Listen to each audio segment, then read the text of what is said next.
Hi there everybody and welcome back to your latest Newcastle United news right here on the Toon Review YouTube channel. My name's Paul, thank you so much for tuning in. A lot of news to get through this afternoon, but as usual, if you do enjoy the show, please do give it the thumbs up before you leave. And of course, if you're new to the channel and you like what you see, come and subscribe. It is free to do so. Come and be part of an incredible community right here on the Toon Review YouTube channel. And of course, don't forget to hit that notification bell so you never miss an upload like this or when we schedule in our live shows. Now, a lot, as I said, to get through. A couple of bits and bobs of transfer news. We've also got news of the Newcastle United Women's team. They're going to be playing at the Stadium of Light in October. Newcastle United have brought in a new diversity advisor as well, which is great news. And could Marc Guehi be off to one of his former clubs? We'll come to that a bit later on. But we'll start with Marc Guehi. And this, for me, is a deal that seems like it's going to go through and going to go through very quickly. It is now in its latter stages, if you believe what the media reports are saying.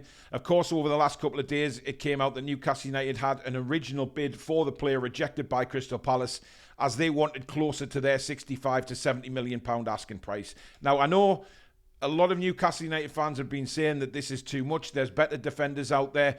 But we have to remember, this guy's an England international, and for me, one of the standout England players at the Euros.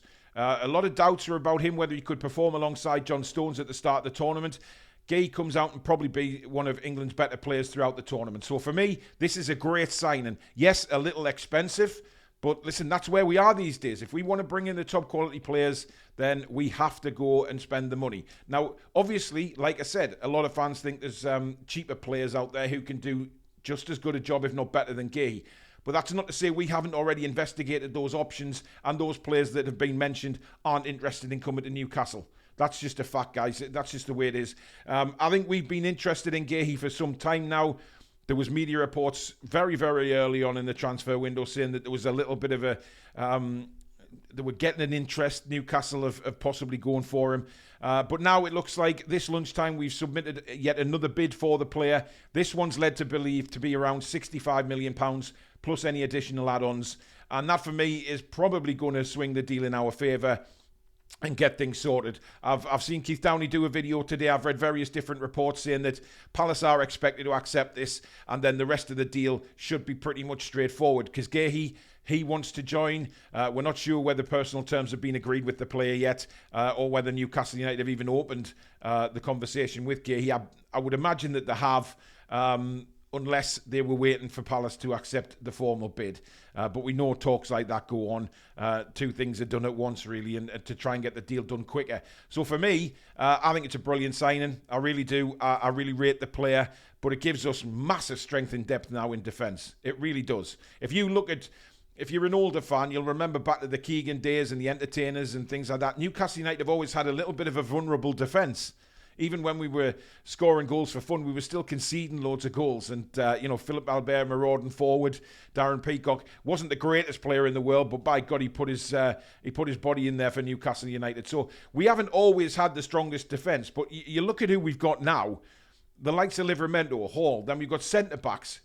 Two who can play left-back, Dan Burn and, of course, Lloyd Kelly. Then hopefully we're going to have Guehi, Botman, Fabian Schär, Lascelles. Incredible depth in defence. So I think that will be completely sorted now if Guehi does sign. So that one is expected to go through now. Just keep your eyes on the news, guys, and or our channel. We'll bring it to you as soon as we get it. But the deal is very close, let's be fair. And hopefully it won't be too long, because I think Newcastle will want to get him in before the weekend so he can play some part in the Cellar weekend. To pull on the black and white shirt and get him at least half a game with his new teammates. But we'll see what happens and develops with that one. But it looks like Guehi is almost over the line for Newcastle United.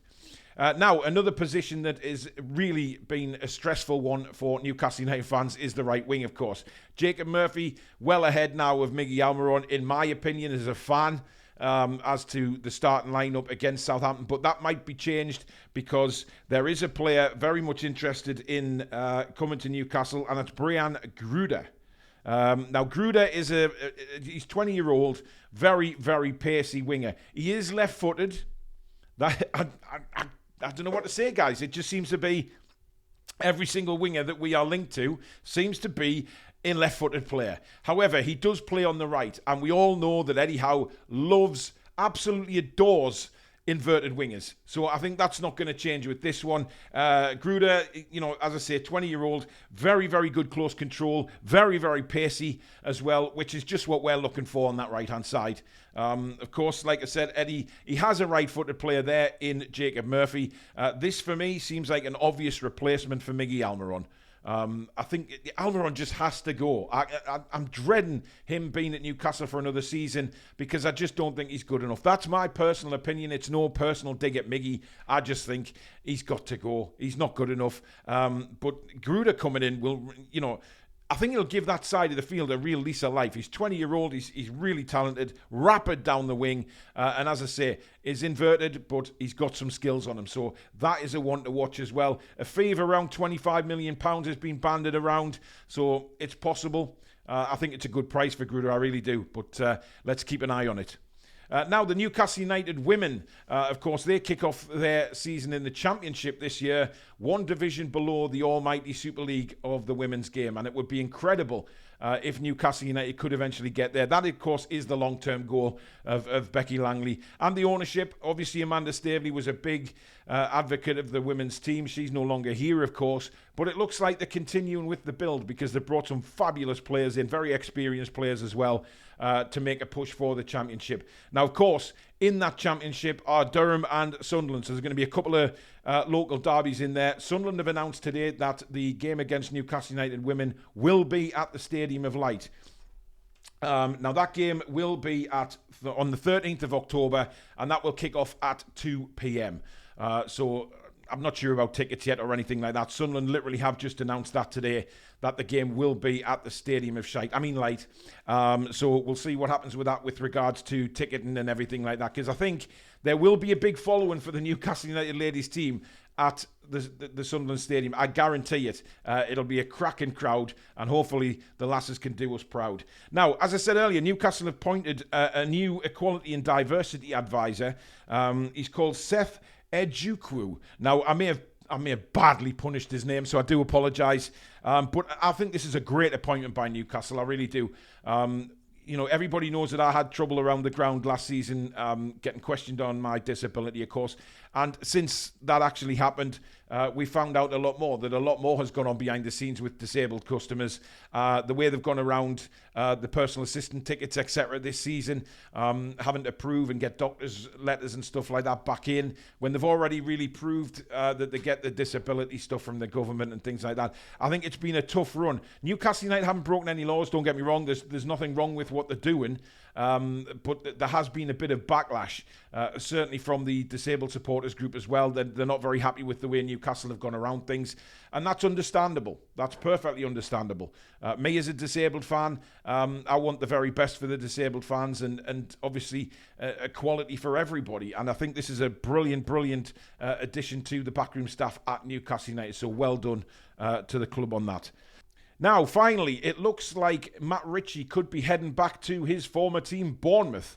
Now, of course, he was linked with Portsmouth heavily early on in the transfer window. He has stated in the past that maybe he'd like to finish his career at Portsmouth. So it was always on the cards that maybe he could head back down to the South Coast to complete his career. There was rumblings about Sheffield United a month or so ago. That never really materialised either. But Bournemouth, we know, is a club very close to Matt Ritchie's heart. Now, there's nothing in there saying that Matt Ritchie is going in as a player coach or anything like that.